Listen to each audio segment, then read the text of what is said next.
Tragedi berdarah Partai Komunis Indonesia atau PKI mewarnai bangsa Indonesia dimulai sejak tahun 1948. Partai Komunis Indonesia ini menikam dari dalam pemerintahan Soekarno yang waktu itu tengah menghadapi Belanda. Pembantaian ulama, beberapa pesantren, polisi, dan tentara mewarnai kisah bergerakan PKI. Puncaknya adalah pada tahun 1965 yang dikenal dengan Gerakan 30 September 1965 atau G30S PKI, yang mana PKI tertuduh sebagai dalang dalam pembantaian jenderal-jenderal terbaik Indonesia. Indonesia yang baru merdeka diwarnai beberapa konflik yang kemudian dilakukan sosok para tokoh yang dilabeli sebagai pengkhianat bangsa. Mereka adalah Musuh Munawar, Amir Syarifuddin, M.H. Lukman, Nyoto, hingga pimpinan PKI yang terakhir yaitu Dipa Nusantara Aidit.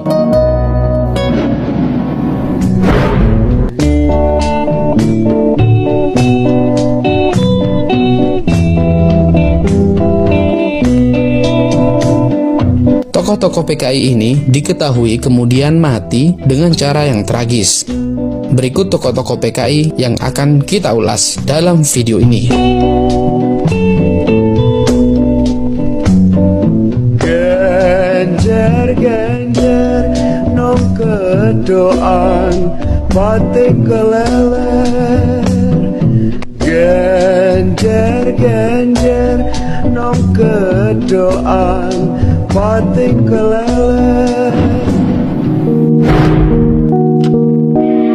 Musuh Munawar, pimpinan PKI dalam tragedi PKI Madiun 1948. Negara Republik Soviet Indonesia yang katanya diproklamirkan tokoh komunis Musuh Munawar di Madiun tidak berumur panjang. Negara yang didirikan oleh Musuh Munawar pada tanggal 18 September 1948 itu langsung dihancurkan oleh pasukan TNI pimpinan Panglima Jenderal Sudirman dan Jenderal Gatot Subroto yang menyerang dari timur dan barat. Dalam waktu 2 minggu, kekuatan bersenjata tentara musuh dihancurkan oleh pasukan TNI. Akhirnya, Musuh Munawar, Amir Syarifuddin, dan anggota PKI lainnya melarikan diri. Ketika di tengah jalan, Amir Syarifuddin dan Musuh Munawar berbeda pendapat. Musuh melanjutkan perjalanan hanya ditemani beberapa pengawal. Pada tanggal 31 Oktober 1948, pasukan TNI di bawah pimpinan Kapten Sumadi memergoki musuh di Purworejo.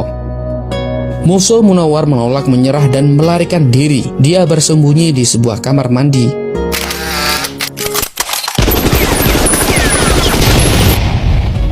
Di sanalah musuh terlibat baku tembak dengan TNI hingga Musuh Munawar tewas.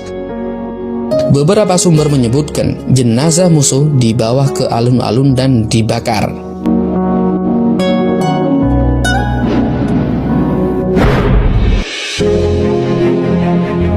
Amir Syarifuddin, sang mantan Perdana Menteri dalam tragedi PKI Madiun 1948. Amir Syarifuddin pernah menempati sejumlah posisi penting dalam Indonesia yang baru saja merdeka. Dia pernah menjadi Menteri Penerangan, Menteri Pertahanan, bahkan Perdana Menteri Republik Indonesia. Akan tetapi, hasil perjanjian Renville memutar nasib Amir Syarifuddin. Saat itu, Amir Syarifuddin menjadi negosiator Republik Indonesia dalam perjanjian itu. Isi perjanjian Renville memang tidak menguntungkan Republik Indonesia. Belanda hanya mengakui Yogyakarta, Jawa Tengah, dan Sumatera. Akhirnya, Amir Syarifuddin dipecat oleh Presiden Soekarno. Kabinetnya jatuh. Merasa sakit hati, akhirnya dia kemudian bergabung dengan FDR dan BKI-nya Musuh dalam tragedi PKI Madiun.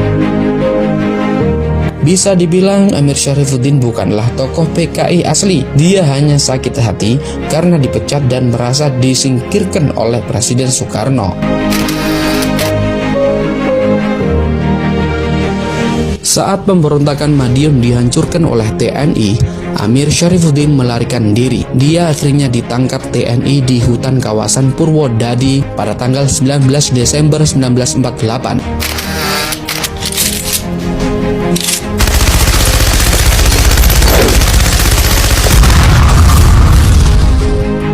Bersamaan dengan agresi militer kedua, Amir Syarifuddin ditembak mati bersama para pemberontak Madiun yang tertangkap.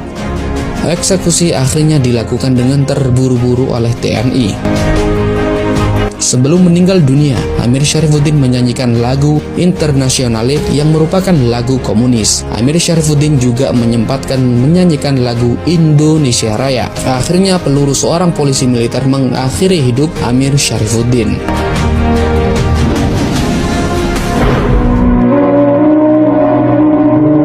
Dipa Nusantara Aidit, pimpinan PKI dalam tragedi G30S PKI. Setelah tragedi berdarah gerakan 30 September 1965, DN Aidit langsung melarikan diri dari Jakarta.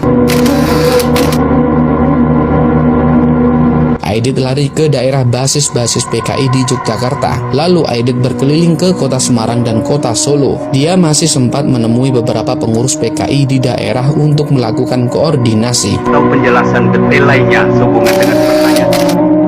Akhirnya pada tanggal 22 November 1965, DN Aidit ditangkap oleh pasukan Brigade Infanteri 4 Kostrad di kampung dekat stasiun Balapan Solo.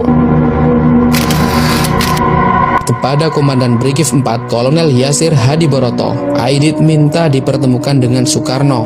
Aidit mengaku sudah membuat pengakuan tertulis soal G30S PKI.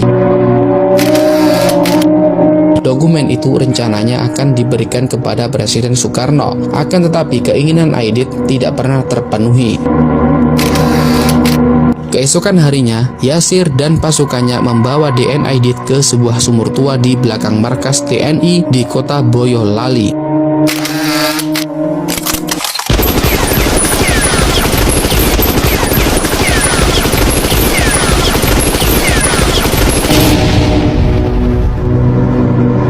DN Aidit berpidato berapi-api sebelum ditembak.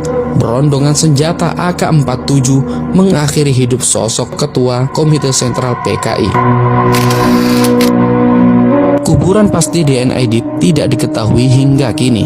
Satu riwayat mengatakan mayat Aidit dibuang ke sebuah sumur tua di Boyolali.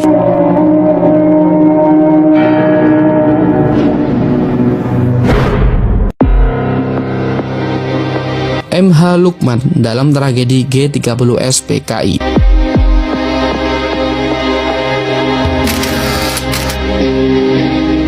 MH Lukman atau yang dikenal dengan Muhammad Hatta Lukman bersama Nyoto dan Aidit, ketiganya dikenal sebagai triumvirat atau tiga pimpinan PKI.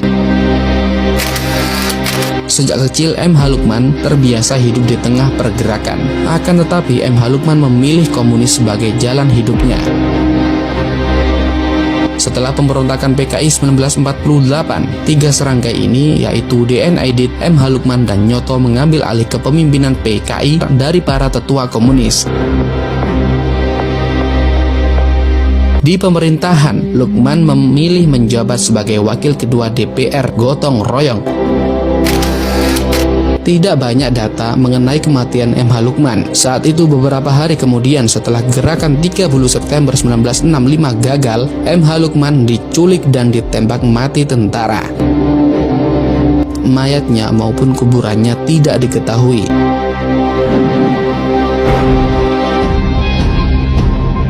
Nyoto dalam tragedi G30S PKI. Nyoto adalah sosok yang menjadi Menteri Kabinet Dwi Korah.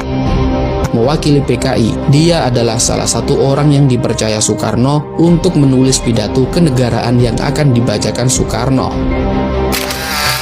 Sosok Nyoto juga merupakan seorang seniman, pemusik, dan politikus yang cerdas.